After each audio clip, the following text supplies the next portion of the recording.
आपने बीते संडे में उस वचन को सीखा था कि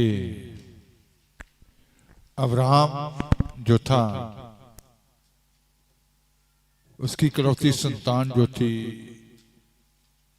इसहाक, उसको भी कुर्बानी के लिए खुदा ने क्या कर लिया था, मांग लिया था। तो जब अब्राहम का परतावा हुआ तो आपने सीखा था कि किस किस बात में उसको परखा गया। हाँ जी बोलेंगे, कोई एक जन बोले। हाँ जी, विश्वास और हाँ जी प्रेम प्यार। तो अब्राहम के विश्वास को परखा गया, उसके प्रेम को परखा गया। फिर आगे उसके बैय को, जैसे आज भी भविष्यवाणी में सुना कि किसके अंदर मेरा बैय है, उसके बैय को खुदा के प्रति उसका डर जो था वो भी परखा गया कि ये मेरे डर में है या नहीं, मेरे बैय में है या नहीं। जैसे खुदा के कलाम में आया है, सब उपदेशक की पोथी 12 बाब उसकी 13 आए।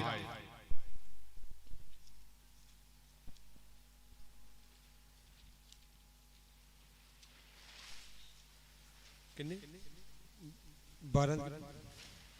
12 की 13 सब उपदेशक की पोथी। हुण असी सारे बचना दा सार सुनिए, परमेश्वर कोलों डर अते ओहदियां आग्या नूं मन, क्यों जो इंसान दा इहो रिन है।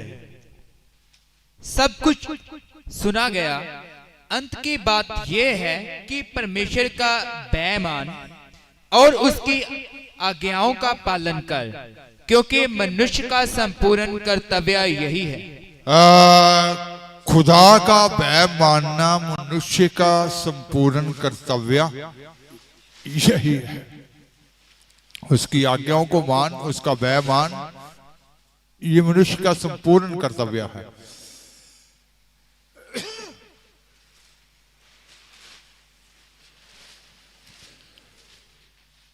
मलाकी 4 बाब की 2 आयत में लिखा है, पढ़ेंगे।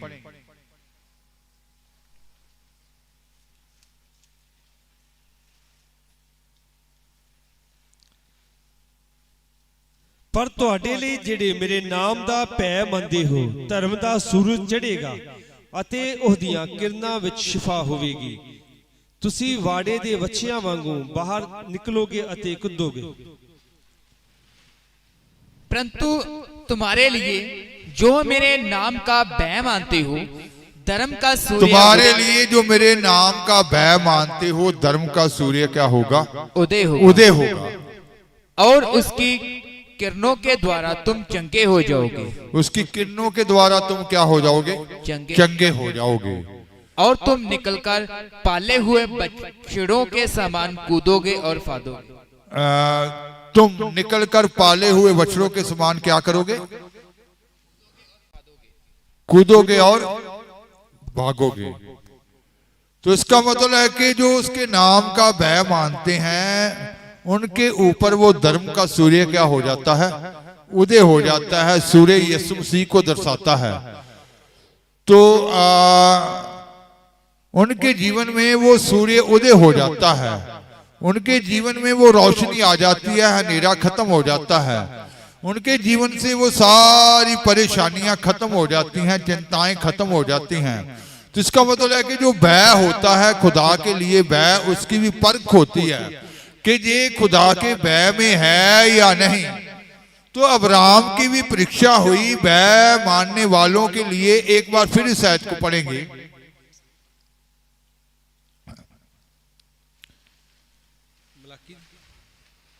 दो है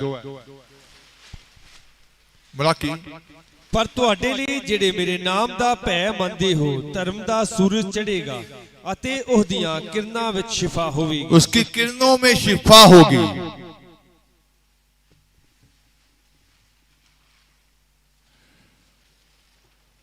तो इसका मतलब है कि वो धर्म का सूरज उनके जीवन में उदय हो जाएगा, उनके जीवन में किरणों में शिफा होगी। तो भय का होना बहुत जरूरी है। अब्राहम का भय, अब्राहम का खुदा के प्रति भय कैसे परखा गया, वहीं आ जाएंगे 22 बाब उत्पत्ति 22 की 2 आयत को पढ़ेंगे।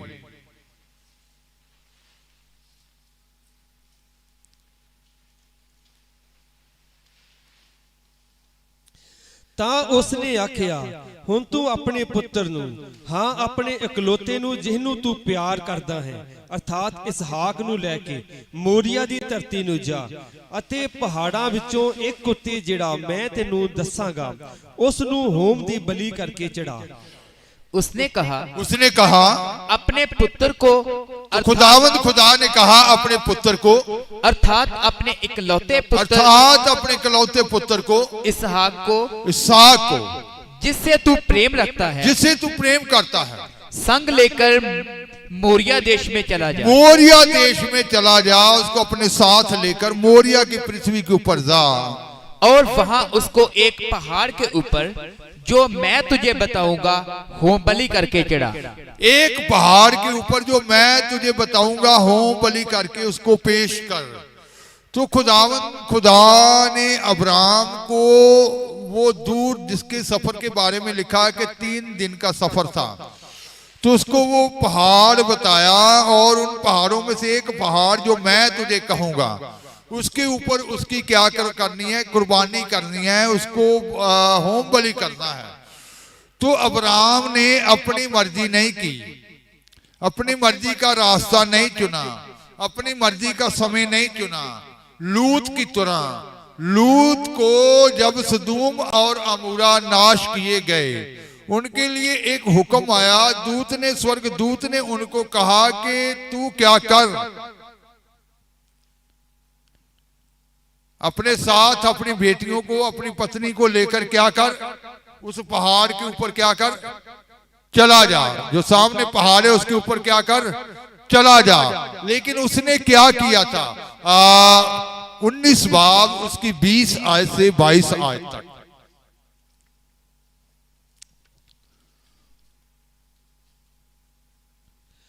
ਵੇਖੋ ਨਾ ਇਹ ਨਗਰ ਭੱਜਣ ਲਈ ਨੇੜੇ ਹੈ ਔਰ ਇਹ ਨਿੱਕਾ ਜਿਹਾ ਵੀ ਹੈ, ਮੈਨੂੰ ਉੱਥੇ ਭੱਜ ਜਾਣ ਦਿਓ। ਕੀ ਉਹ ਨਿੱਕਾ ਨਹੀਂ ਹੈ, ਸੋ ਮੇਰੀ ਜਾਨ ਜਿਉਂਦੀ ਰਹੂਗੀ। ਤਾਂ ਉਸਨੇ ਉਹਨੂੰ ਆਖਿਆ, ਵੇਖ ਮੈਂ ਤੈਨੂੰ ਇਸ ਗੱਲ ਵਿੱਚ ਵੀ ਮੰਨ ਲਿਆ ਹੈ, ਮੈਂ ਇਸ ਨਗਰ ਨੂੰ ਜਿਹਦੇ ਲਈ ਤੈਂ ਗੱਲ ਕੀਤੀ ਨਹੀਂ ਢਾਵਾਂਗਾ। ਛੇਤੀ ਕਰ ਉੱਥੇ ਨੂੰ ਭੱਜ, क्योंकि मैं कुछ नहीं कर सकता जद तक तू उथे ना जावे। इसलिए उस नगर का नाम शोआर रखा गया। देख वह नगर ऐसा निकट है कि मैं वहां भाग सकता। इसने विनती की कि मुझे सामने का जो नगर है छोटा सा है, यहाँ रहने के लिए आज्ञा दी जाए, यहाँ तक परमिशन दी जाए मुझे। हाँ जी, और वह छोटा भी है, मुझे वहीं भाग जाने दे। क्या वह नगर छोटा नहीं और मेरा प्राण बच जाएगा? उसने कहा, देख मैंने इस विषय में भी तेरी विनती स्वीकार की है कि जिस नगर की चर्चा तूने की है उसको मैं नष्ट ना करूंगा। फुर्ती से वहां भाग जा, क्योंकि जब तक तू वहां ना पहुंचे तब तक मैं कुछ ना कर सकूंगा। इस कारण उस नगर का नाम सोअर पड़ा। तो उसकी विनती को उस दूत ने स्वीकार किया कि जब तक तू यहां से निकल नहीं जाएगा मैं सदूम और अमूरा को नष्ट नहीं कर सकता। तेरी विनती सुन ली है। तो उसकी अपनी इच्छा थी उस नगर में जाने की, जिसका नाम क्या रखा गया, सोअर, छोटा नगर, उस नगर सोअर। तो उसने अपनी इच्छा को मनवाया। जैसे आज बहुत सारे लोग जो हैं वो अपनी इच्छाओं को खुदा से कबूल करवाते हैं।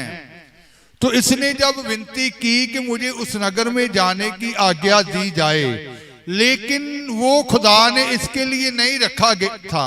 बेशक इसकी फरियाद को सुन लिया गया, पर खुदा की योजना नहीं थी, वहां शांति नहीं थी, वहां खुदा की हजूरी नहीं थी, वहां कुछ भी ऐसा खुदा का नहीं था। थोड़े दिन वहां रहने के बाद इसके अंदर वो डर, इसकी 30 आयत पहले पढ़ेंगे, फिर इन आयतों को समझना है। ਫਿਰ ਲੂਤ ਸ਼ੁਆਰ ਤੋਂ ਉੱਪਰ ਜਾ ਕੇ ਆਪਣੀਆਂ ਦੋਹਾਂ ਧੀਆਂ ਸਨੇ ਪਹਾੜ ਉੱਤੇ ਵਸਿਆ, ਕਿਉਂਕਿ ਉਹ ਸ਼ੁਆਰ ਵਿੱਚ ਵਸਣ ਤੋਂ ਡਰਦਾ ਸੀ। ਸੋ ਉਹ ਔਰ ਉਹਦੀਆਂ ਦੋਵੇਂ ਧੀਆਂ ਇੱਕ ਖੁੰਦਰ ਵਿੱਚ ਵਸਣ ਲੱਗ ਪਏ। फिर लूत ने सोआर को छोड़ दिया और पहाड़ पर अपनी दोनों बेटियों समेत रहने लगा, क्योंकि वह सोआर में रहने से डरता था। इसलिए वह और उसकी दोनों बेटियां वहां एक गुफा में रहने लगे। तो उसने उस स्थान को जो उसने खुदा से मांगा था उसको क्या कर दिया, छोड़ दिया। कितने ईमानदार ऐसे आज खुदा से कुछ मांग लेते हैं लेकिन बाद में उनको क्या कर देते हैं, छोड़ देते हैं। तो क्या हुआ, इसके अंदर वो डर आ गया उस नगर में। तो यहां खुदा ने जिस समय इसको बुलाया था उस समय नहीं गया उस पहाड़ के ऊपर। खुदा के ठहराए हुए समय के मुताबिक ही हमें चलना चाहिए। खुदा ने जिस समय उस पहाड़ पर बुलाया था, उस पहाड़ पर खुदा ने जिस समय बुलाया उस समय में नहीं गया, लेकिन अपनी मर्जी के समय के मुताबिक वहां गया। क्या नुकसान हुआ इसका, गया फिर भी बाद में वहीं, लेकिन नुकसान क्या हो गया। खुदा ने जो समय इसके लिए ठहराया था, आज कितनी भविष्यवाणियां होती हैं कि ठहराए हुए समय से लौट आओ वरना बाद में कुछ भी आपको नहीं मिलेगा, आप वहीं के वहीं रह जाओगे। तो एक वक्त होता है जिस वक्त में खुदा बुलाते हैं, वक्त होता है खुदा कहते हैं कि आज रात तू दुआ करेगा, वक्त होता है खुदा कहता है कि आज तू फास्टिंग में रहेगा, वक्त होता है खुदा कहता है कि आज अभी तू हजूरी में बैठ जा दुआ कर। तो इंसान अपनी मर्जी के समय के मुताबिक चलता है। वो कहता अभी मेरे कपड़े धोने का समय है, खाना बनाने का समय है, दुआ कर दूंगा, जरूर करूंगा, लेकिन उस वक्त नहीं करता जब खुदा ने ठहराया होता है। फास्टिंग उस वक्त नहीं करता जो खुदा ने ठहराई होती है। जो खुदा कहता है करता वही इंसान पर देरी से करता है। तो अपनी मर्जी के समय में और खुदा की इच्छा के समय में क्या अंतर होता है, इसको जो खुदा ने जिस समय बुलाया था उस समय उस पहाड़ के ऊपर नहीं गया।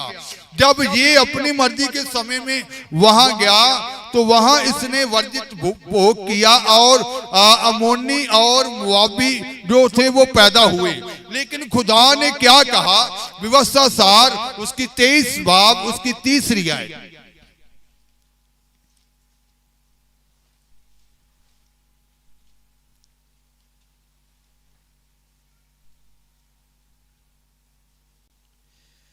ਕੋਈ ਅਮੋਨੀ ਕੋਈ ਮੁਆਬੀ ਯਹੋਵਾ ਦੀ ਸਭਾ ਵਿੱਚ ਨਾ ਵੜੇ, ਸਗੋਂ ਉਹਨਾਂ ਵਿੱਚੋਂ ਕੋਈ ਵੀ 10ਵੀਂ ਪੀੜ੍ਹੀ ਤੀਕ ਸਦਾ ਲਈ ਯਹੋਵਾ ਦੀ ਸਭਾ ਵਿੱਚ ਨਾ ਵੜੇ।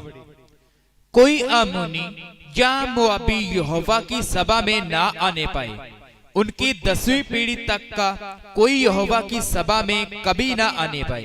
तो खुदा ने जो लूत का आगे वंश था अमोनी और मुआबी, उनको उनके लिए क्या हुक्म ठहरा दिया कि 10 पीढ़ियां तक कोई भी इनका खुदा के घर में नहीं आ सकता, खुदा की सभा में नहीं आ सकता। कितनी पीढ़ियों तक, 10 पीढ़ियां तक। तो इसका मतलब है कि लूत गया वहीं लेकिन अपनी मर्जी के समय से। दूसरी तरफ हम अब्राहम की ओर देखते हैं। अब्राहम के जीवन में खुदा का भय था, जो खुदा ने स्थान ठहराया था उसी स्थान की ओर क्या हुआ, चल पड़ा। जो पहाड़ उसको बताया गया था उसी पहाड़ की ओर गया। रास्ते में होम बलि करने के लिए उसकी इकलौती संतान ने इसहाक ने पूछा कि हमारे पास लकड़ियां है, आग है, लेकिन मेमना कहां है जिसके लिए जिसको कुर्बान करना है। 22 के साथ, हम 22 बाब उसके साथ है।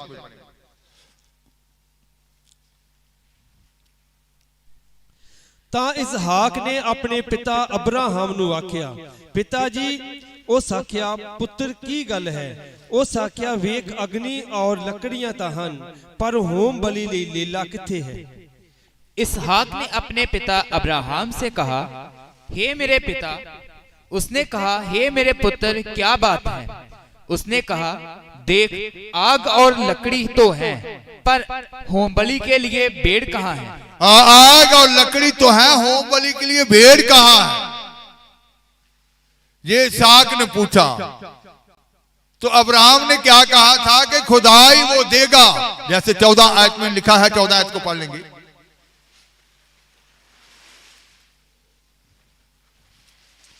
ਤਾਂ ਅਬਰਾਹਮ ਨੇ ਉਸ ਦਾ ਨਾਂ, ਉਸ ਥਾਂ ਦਾ ਨਾਂ ਯਹੋਵਾ ਜ਼ਿਰੇ ਰੱਖਿਆ, ਜਿਹੜਾ ਅੱਜ ਤੀਕ ਆਖੀਦਾ ਹੈ ਕਿ ਯਹੋਵਾ ਦੇ ਪਰਬਤ ਉੱਤੇ ਦਿੱਤਾ ਜਾਵੇਗਾ। अब्राहम ने उस स्थान का नाम यहोवा यिरे रखा। उस स्थान का नाम क्या रख दिया? यहोवा यिरे रख दिया। इसके अनुसार आज तक भी कहा जाता है कि यहोवा के पहाड़ पर उपाय किया जाएगा। यहोवा के पहाड़ पर उपाय किया जाएगा, यहोवा के पहाड़ पर दिया जाएगा। ये यही पहाड़ है, ये वो पहाड़ है जिसके ऊपर खुदा सिखाते हैं, वो ज्ञान सिखाते हैं। जैसे लिखा गया है यशाया 2 बाब उसकी 2 और 3 आयत।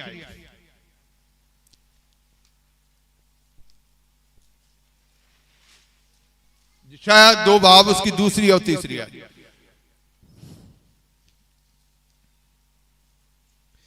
ਆਖਰੀ ਦਿਨਾਂ ਦੇ ਵਿੱਚ ਇਉਂ ਹੋਵੇਗਾ ਕਿ ਯਹੋਵਾ ਦੇ ਭਵਨ ਦਾ ਪਰਬਤ ਪਹਾੜਾਂ ਦੇ ਸਿਰੇ ਤੇ ਕਾਇਮ ਕੀਤਾ ਜਾਵੇਗਾ ਅਤੇ ਉਹ ਪਹਾੜੀਆਂ ਤੋਂ ਉੱਚਾ ਕੀਤਾ ਜਾਵੇਗਾ ਅਤੇ ਸਭ ਕੌਮਾਂ ਉਸ ਦੀ ਵੱਲ ਵਗਣਗੀਆਂ। ਬਹੁਤੀਆਂ ਉਮਤਾਂ ਆਉਣਗੀਆਂ ਅਤੇ ਆਖਣਗੀਆਂ, ਆਓ ਅਸੀਂ ਯਹੋਵਾ ਦੇ ਪਰਬਤ ਉੱਤੇ ਯਾਕੂਬ ਦੇ ਪਰਮੇਸ਼ਵਰ ਦੇ ਭਵਨ ਵੱਲ ਚੜੀਏ। ਭਾਈ ਉਹ ਸਾਨੂੰ ਆਪਣੇ ਰਾਹ ਵਿਖਾਵੇ ਅਤੇ ਅਸੀਂ ਉਹਦੇ ਮਾਰਗਾਂ ਵਿੱਚ ਚੱਲੀਏ, ਕਿਉਂ ਜੋ ਭਵਿਸ਼ਤਾ ਸਿਯੋਨ ਤੋਂ ਨਿਕਲੇਗੀ ਅਤੇ ਯਹੋਵਾ ਦਾ ਬਚਨ यरूशलेम ਤੋਂ ਉਹ ਕੌਮਾਂ ਵਿੱਚ ਨਿਉ ਕਰੇਗਾ। अंत के दिनों में ऐसा होगा कि यहोवा के भवन का पर्वत सब पहाड़ों पर दृढ़ किया जाएगा और सब पहाड़ियों से अधिक ऊंचा किया जाएगा और हर जाति के लोग दारा के समान उसकी ओर चलेंगे। बहुत से देशों के लोग आएंगे, बहुत सारे देशों के लोग आएंगे और आपस में कहेंगे, आओ हम यहोवा के पर्वत पर चलें, आओ हम यहोवा के पर्वत पर चलें, याकूब के परमेश्वर के भवन में जाएं, याकूब के परमेश्वर के भवन में जाएं। तब वह हमको अपने मार्ग सिखाएगा और हम उसके पथों पर चलेंगे। तब वो हमें अपने मार्ग सिखाएगा, तब हम क्या करेंगे? उसके पथों पर चलेंगे, उसके पथों पर चलेंगे, क्योंकि यहोवा की व्यवस्था सिय्योन से, यहोवा की व्यवस्था सिय्योन से और उसका वचन यरूशलेम से, उसका वचन यरूशलेम से निकलता है। तो इसका मतलब है कि ये वही पर्वत है, यहाँ खुदा ने सिखाने का इंतजाम किया है। यशाया 56 की 7 आयत जब हम पढ़ते हैं तो वहां लिखा गया है, पढ़ेंगे।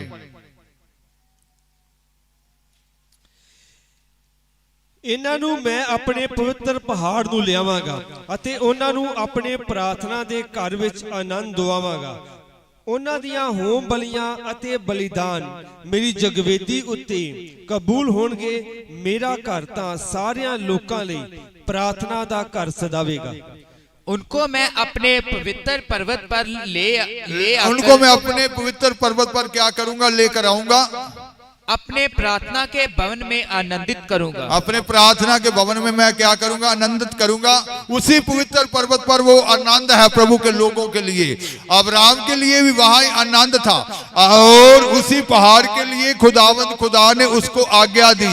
वो खुदा के भय में रहा और उसने अपनी इच्छा को जाहिर नहीं, या अपनी इच्छा के मुताबिक किसी जगह को चोन करने के लिए नहीं कहा, अपनी इच्छाओं को नहीं अपने जीवन में लिया, बल्कि खुदा के भय में रहकर जैसा जैसा खुदा ने कहा था वैसा वैसा ही उसने किया। उसी पहाड़ के ऊपर, उसी पर्वत के ऊपर गया। ये वही पहाड़ है जिसके ऊपर खुदा ने दाऊद के ऊपर अपने आप को क्या किया था? प्रकट किया था। ये वही स्थान है, यहाँ दाऊद के ऊपर खुदा ने अपने आप को प्रकट किया और सुलेमान ने उसी स्थान में वो हैकल बनाई थी जो आज खुदा का यरूशलेम में घर है, मंदिर है, वो भवन है, खुदा की जो हैकल है, ये उसी पहाड़ के ऊपर उसी स्थान में ये हैकल बनी है जिसको सुलेमान ने क्या किया था, बनवाया था। तो इसका मतलब है कि ये पहाड़, वहां जिस पहाड़ पर खुदा लेकर जाते हैं तो वही हमारे को सिखाया जाता है, वो ज्ञान, वो प्रकाश, वही हमारे लिए वो आनंद रखा होता है, वही हमारे लिए वो शांति रखी होती है। भजन संहिता 121 की 2 आयत जब हम पढ़ते हैं तो वहां लिखा गया है, पढ़ेंगे।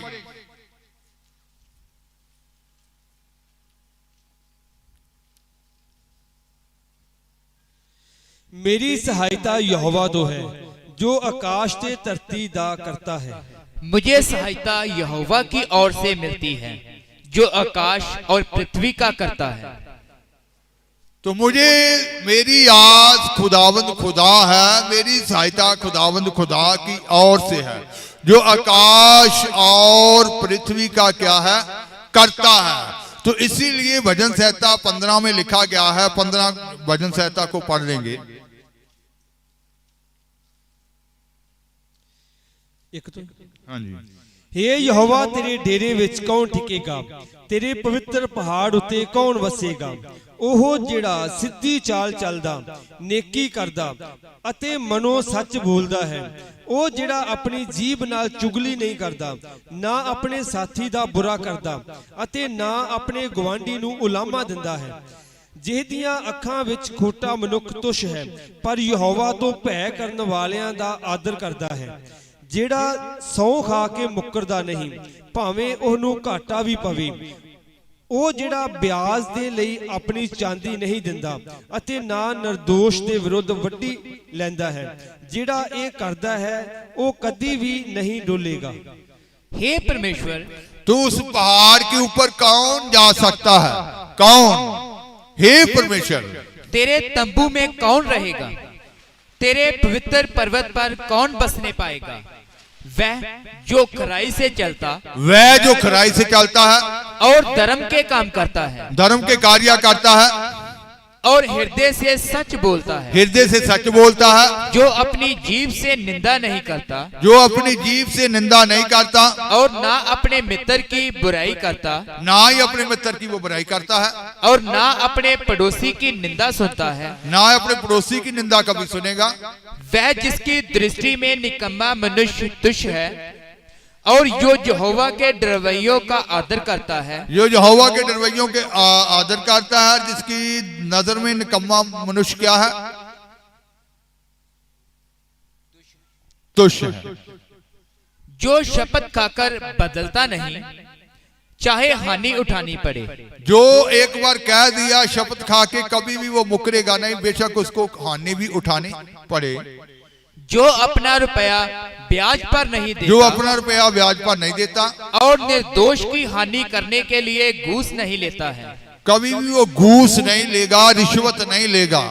किसी की हानि करने के लिए वो रिश्वत नहीं लेगा, घूस नहीं लेगा। जो कोई ऐसी चाल चलता है वह कभी ना डगमगाएगा।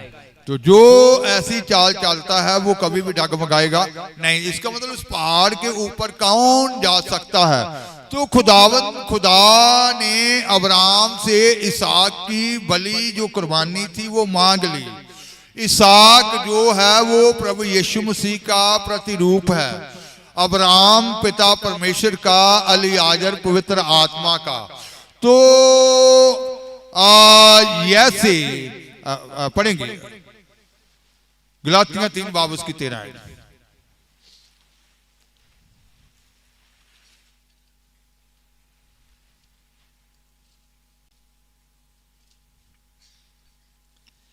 मसीह ने सानू मुल लैके शरा दे शराब तो छुड़ाया, इस करके जो ਉਹ ਸਾਡੇ ਲਈ ਸ਼ਰਾਪ ਬਣਿਆ, ਕਿਉਂ ਜੋ ਲਿਖਿਆ ਹੋਇਆ ਹੈ, ਭਾਈ ਸ਼ਰਾਪੀ है हरेक जिहड़ा रुख उत्ते टंगिया होया है। मसीह ने जो हमारे लिए श्रापित बना, हमें मोल लेकर व्यवस्था के श्राप से छुड़ाया, क्योंकि लिखा है जो कोई काठ पर लटकाया जाता है वह श्रापित है। इसकी 16 आयत भी पढ़ेंगे। ਹੁਣ ਅਬਰਾਹਮ ਅਤੇ ਉਸ ਦੀ ਅੰਸ਼ ਨੂੰ ਬਚਨ ਦਿੱਤੇ ਗਏ ਸਨ। ਉਹ ਨਹੀਂ ਕਹਿੰਦਾ ਅੰਸ਼ਾਂ ਨੂੰ ਜਿਵੇਂ ਬਾਲਿਆਂ ਦੇ ਲਈ, ਪਰ ਜਿਵੇਂ ਇੱਕ ਦੇ ਲਈ ਕਹਿੰਦਾ ਹੈ, ਅਰਥਾਤ ਤੇਰੀ ਅੰਸ਼ ਨੂੰ, ਸੋ ਉਹ ਮਸੀਹ ਹੈ।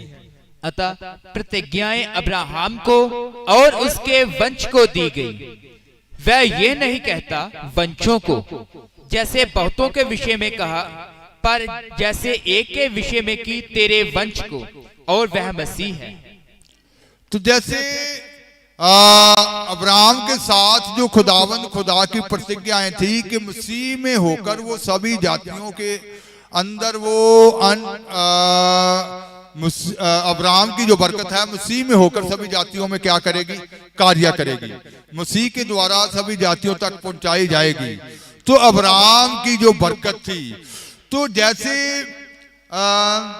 अब्राहम ने अपने इकलौते का सरफा नहीं किया, इसहाक को कुर्बान होने के लिए दे दिया, जैसे पिता परमेश्वर के बारे में भी लिखा है कि उसने अपने इकलौते का सरफा नहीं किया। रोमिया 8 की 32 आयत में जब हम पढ़ते हैं, पढ़ेंगे,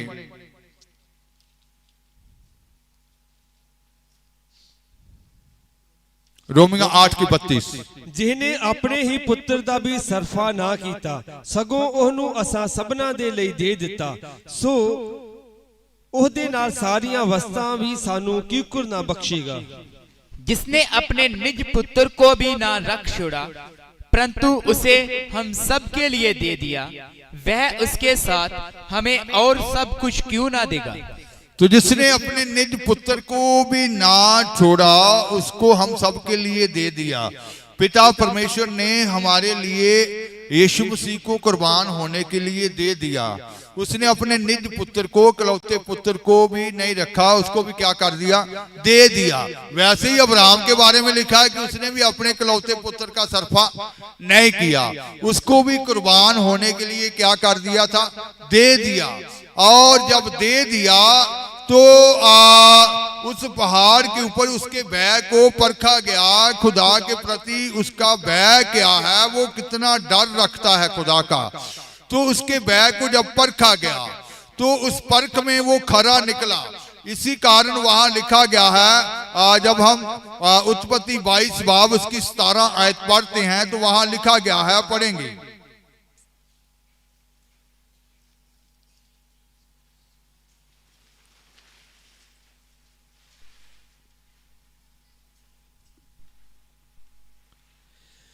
ਸੋ ਮੈਂ ਤੈਨੂੰ ਬਰਕਤਾਂ ਤੇ ਬਰਕਤਾਂ ਦਿਆਂਗਾ, ਔਰ ਮੈਂ ਤੇਰੀ ਅੰਸ਼ ਨੂੰ ਆਕਾਸ਼ ਦੇ ਤਾਰਿਆਂ ਜਿੰਨੀ ਔਰ ਸਮੁੰਦਰ ਦੇ ਕੰਢੇ ਦੀ ਰੇਤ ਵਾਂਗੂ ਅੱਤ ਵਧਾਵਾਂਗਾ, ਔਰ ਤੇਰੀ ਅੰਸ਼ ਆਪਣੇ ਵੈਰੀਆਂ ਦੇ ਫਾਟਕ ਉਤੇ ਕਬਜ਼ਾ ਕਰੇਗੀ।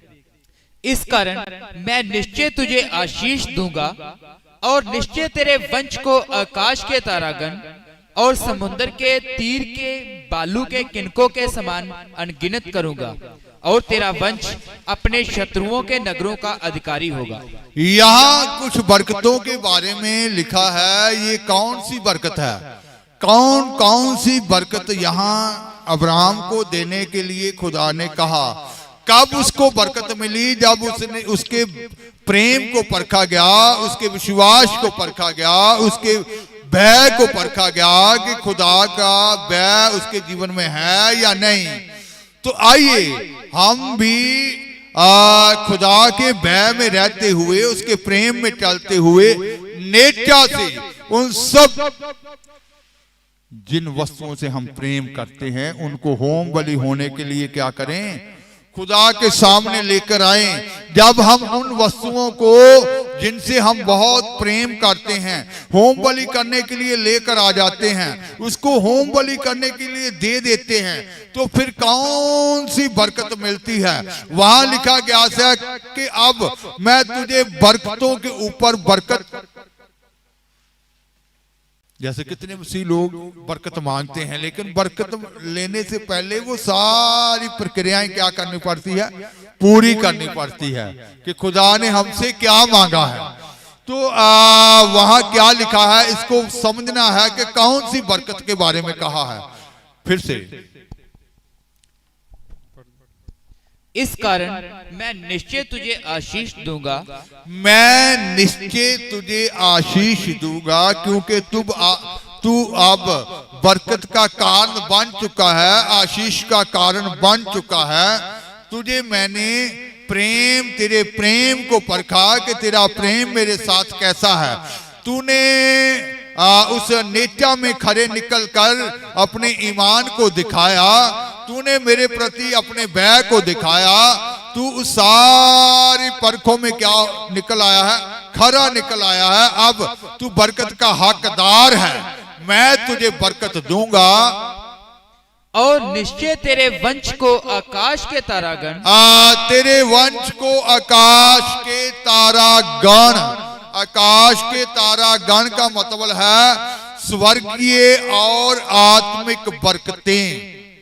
आकाश के तारागण का मतलब है कि आज जब एक ईमानदार, जब उसकी परख होती है, उसके विश्वास की परख होती है, उसके भय जो खुदा के प्रति उसकी परख होती है, उसका प्रेम जो खुदा के प्रति है उसकी परख होती है, जब वो उनसे खरा निकलता है तो फिर आकाश के तारों की तरह उसके जीवन में बरकत होती है। वो स्वर्गीय बरकतें और आत्मिक बरकतें होती हैं। फिर और समुद्र के तीर की बालू के किनकों के समान अनगिनत करूंगा। जो समुद्र की जो रेत है, बालू है, उसके किणकों के समान ये भौतिक बरकत जो होती है, जो संसार में होती है बरकत, समझ रहे हैं? इसीलिए कहा गया था कि तू पहले मेरे राज्य और धर्म की क्या कर, खोज कर, ये सब तेरे पीछे मिलेंगी। इसके बारे में कितना वादा है? आज के ईमानदार जब वैसा ही करेंगे, कितना वादा है?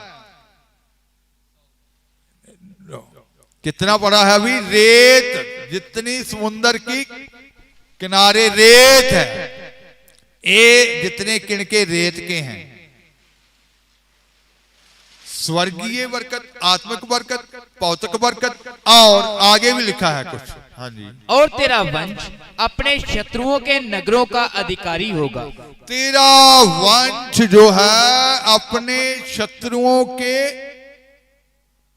फाटकों का क्या होगा? अधिकारी होगा। इसका मतलब है कि आगे जो उसके द्वारा जो वंश पैदा होगा, आत्मिक बच्चे जो अपने उसके बच्चे, वो संपूर्ण फतेहमंद होंगे। हालेलुया,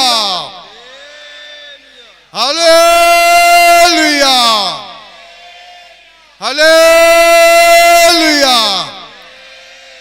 तेरा वंश सारे वैरियों के फाटकों के ऊपर क्या होगा? फिर से इस लाइन को दोबारा पढ़ेंगे पंजाबी और हिंदी।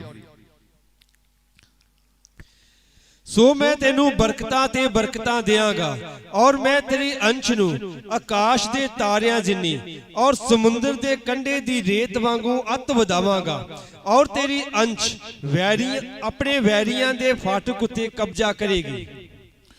इस कारण मैं निश्चय तुझे आशीष दूंगा, और निश्चय तेरे वंश को आकाश के तारागण और समुद्र के तीर की बालू के किनकों के समान अनगिनत करूंगा, और तेरा वंश अपने शत्रुओं के नगरों का अधिकारी होगा। अपने शत्रुओं के नगर का अधिकारी होगा। जो संत होम बलि करते हैं, जैसे अब्राहम ने इसहाक को होम बलि करके दिया, और जो भी ईमानदार जिन वस्तुओं से उनका प्रेम होता है उनको होम बलि करके देते हैं, फिर उनके साथ कैसे खुदा के वादे हैं, उनके जीवन में कैसी बरकत होती है। फिर उनके वंश जो है आत्मिक बच्चे, उसके शारीरिक बच्चे, उसके जीवन में क्या होता है? संपूर्ण फतेहमंद। वो कभी उनके जीवन में अधूरी फतह नहीं होगी। वो क्या करेंगे? प्राप्त, पूरी फतह प्राप्त करेंगे। वो संपूर्ण फतेहमंद होंगे। अपने वैरियों के सारे फाटकों के ऊपर क्या होंगे? वो फतेहमंद होंगे, वो उनके अधिकारी होंगे। तो इसका मतलब है स्वर्गीय और आत्मिक बरकतें, भौतिक बरकतें और आने वाली वंश के लिए पूरी फतह मंद को पूरी फतह को वो हासिल करते हैं।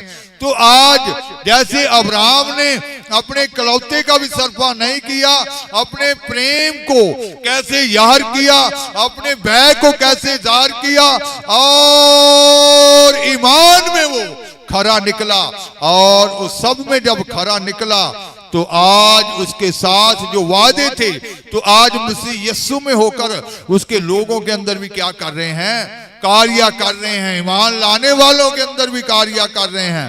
तो आज आपसे भी वो सब होम बलि मांगा जाता है। आप जानते होंगे कि किस वस्तु से आपको ज्यादा प्रेम है। खुदा आएगा, वो बलि मांगेगा। जब आपने वो कुर्बान कर दिया, आने वाली नस्लें भी क्या हो जाएंगी, तर जाएंगी। आने वाली नस्लें मुबारक कहेंगी, आने वाली नस्लें भी। अब्राहम ने इसहाक को बलि के लिए उस वक्त लेकर गया, आज भी उसके द्वारा कितनी जातियां, कितने उसके लोग बरकत प्राप्त कर रहे हैं। Hallelujah, hallelujah. अगर उस वक्त उसने अपनी मर्जी की होती या अपनी इच्छा, जैसे लूत ने खुदा ने जो उसके लिए समा ठहराया था उस समय को अपने जीवन में नहीं लिया, बाद में जो उसने स्थान मांगा था वहीं भी वो टिक नहीं पाया। फिर कहता कि चलो वहां चलते हैं, लेकिन वहां फिर वो, क्योंकि उसने पहले ही वो स्थान मांग लिया था, तो फिर वहां वो बरकत उसके लिए नहीं थी। तो कभी भी जिद करके कुछ भी खुदा से नहीं मांगना चाहिए। खुदा आपको बहुत उत्तम, उसकी खोज करनी चाहिए कि हमारे लिए उत्तम क्या है। सब पलियां जद मैं करदा याद, मेरा दिल आत्मा हो जाता है शांत। सब पलियां जद मैं करदा याद, मेरा दिल आत्मा हो जाता है शाद। मेरा मुंह चुप ना रहे, उस्तत करदा रहेगा। मेरा मुंह चुप ना रहे, उस्तत करदा रहेगा। पिता अगे मेरे लिए यीशु सिफारिश करदा, पिता अगे मेरे लिए यीशु सिफारिश करदा। वड्डा यीशु दा है प्यार, उसकी तारीफ करांगा। वड्डा यीशु दा है प्यार, उसकी तारीफ करांगा। तो जो स्थान आपको खुदा ने बताया है, जिस स्थान में आपके लिए आनंद है, जहां शांति है, उस स्थान की ही खोज इंसान को करनी चाहिए। जैसे अब्राहम ने नजर उठाकर देखा, दूर से उस पहाड़ को देखा, जो उसके साथ दो जन गए थे, उनको कहा क्या करें, आप यहां ठहरे। इतना ईमान था कि मैं और इसहाक अभी वापस आते हैं। हालेलुया। जी ईमान था कि इसहाक को कभी भी कुछ नहीं होगा। अगर इसको कुर्बान कर भी दिया तो वो जिंदा करके फिर इसको नीचे लेकर आएगा। हालेलुया। उसने ऐसा ही उन दो जनों से कहा था कि मैं और इसहाक, है ना, इसहाक के बारे में उसने कहा कि हम दोनों जल्दी यहां आपको दोबारा आकर मिलते हैं। ये ईमान था उसका। उसने खुदा के ऊपर कभी शंका नहीं किया कि जिसने मुझे दे दिया फिर से कुर्बान होने के लिए मांग लिया। ये शंका नहीं की। वो जानता जिसने दे दिया वो कभी लेता नहीं है। ये उसका कानून है, दे दिया सो दे दिया। तो इसका मतलब है कि ये भी खत्म नहीं होगा, मरेगा नहीं। तो ऐसा आज एक के अंदर वो ईमान होना चाहिए जो खुदा आपसे भली मांग, कुछ भी आप जिससे प्रेम करते हैं मांग लेते हैं, ईमान होना चाहिए कि वो बरकत समेत वापस आएगा। हालेलुया। कुछ भी खुदा आपसे मांग सकते हैं, लेकिन आपका ईमान उसको फिर से कितने गुना बरकत से आपको मिलेगा। अब्राहम को साथ कितनी बरकत जुड़ गई जब उसने उसको कुर्बानी के लिए लिटा दिया। बरकत जुड़ गई उसके साथ, आने वाली नस्लों के साथ बरकत जुड़ गई। आज भी वो नस्लें, आज भी वो सभी जातियां, आज भी ईमान लाने वाले उसी की बरकत को मसीह में होकर प्राप्त कर रहे हैं। तो आप सब और आपकी वंश बहुत सारी पीढ़ियों के लिए, बहुत सारी जातियों के लिए बरकत का कारण है, ये आपको ठहराया गया है। तो आप बरकत का कारण बन जाएं। जब बच्चों का बर्थडे होता है, जब लोग बच्चा पैदा होता है, 1.25 महीने का जब बच्चा होता है, तो जब पहली इबादत करवाते हैं तो यही खादम कहते हैं कि जो बच्चा आने वाली नस्लों के लिए, इस परिवार के लिए, रिश्तेदारों के लिए एक बरकत का क्या बन जाए, कारण बन जाए। तो इसका मतलब है कि वो दुआएं व्यर्थ नहीं गई, वो बरकत का कारण आपको बनाने के लिए रखा है। आप बहुत सारे लोगों के लिए एक बरकत का कारण है। तो आज ही उस बरकत का कारण बनने के लिए खुदा को समर्पित हो जाएं। आपके द्वारा बहुत सारी जातियां बरकत पाएंगी, बहुत सारे लोग शांति पाएंगे, बहुत सारे लोग छुटकारा पाएंगे। और उसके ऊपर कभी शंका ना करो, कभी उसके ऊपर शंका ना करो। आप ईमान लाओ, आपके लिए जो दुआएं हुई हैं, जिन खादमों ने, जिन संतों ने दुआएं की हैं, वो व्यर्थ नहीं ठहरेंगी। वो प्रतिफल मिलेगा, वो जवाब आएगा, आपके जीवन में आने वाला है। आप उस आनंद को देखने वाले हैं, वो आनंद आपके जीवन में उतरने वाला है। आज ही ईमान लाएं, शंका को निकाल दें। आपके लिए वो बरकत है, बड़ी बरकत है। आपकी वंश पीढ़ी दर पीढ़ी लोगों के लिए बरकत का कारण है। आप आज तक जो शंका में थे, डर में थे, आपसे बलि मांगी गई थी, आपने दे दी है। आप आज तक ऐसे ही थे, लेकिन आवाज देने वाला फरिश्ता खड़ चुका है, बरकत देने वाला खड़ चुका है। आप उस बरकत को देखने जा रहे हैं। आप ईमान से उसको देखें। बहुत लोग आपके द्वारा आशीषित होंगे, बड़ी बरकत के भागीदार होंगे। तो आज से ही उस बरकत को अपने जीवन में रिसीव करें। वो ईमान लें, उस पवित्र पहाड़ के ऊपर आपके ऊपर वो ज्ञान उतरेगा, वो मुकाशवा उतरेगा, वो सारी गहरी बातें उतरेंगी, क्योंकि वही पहाड़ है जिसके ऊपर खुदावंद खुदा अपने आप को प्रकट करते हैं। उसी पहाड़ के ऊपर आनंद दिलाते हैं, शांति दिलाते हैं। उसी पहाड़ के ऊपर वो ज्ञान की बातें सिखाते हैं। तो आज उस पहाड़ के ऊपर, जो पहाड़ खुदा ने आपके लिए ठहराया है, उस पहाड़ के ऊपर जाएं। आप सब प्राप्त करने जा रहे हैं। इसहाक कुर्बान नहीं, उसके लिए मेमना कुर्बान होने के लिए वहां रखा है, लेकिन उसने खुदा की आवाज को सुना, उसके प्रेम को अपने जीवन से प्रकट किया, उस ईमान से उसने उसको पाया। वो खुदा के भय में रहा, अपनी इच्छा को नहीं बल्कि खुदा की इच्छा को अपने जीवन से जाहिर किया, और बहुत सारी पीढ़ियों का एक बरकत का कारण ठहरा। तो आप भी बरकत का कारण हैं। आप कोई मामूली इंसान नहीं हैं। आपके द्वारा सभी नस्लें, बहुत सारी जातियां बरकत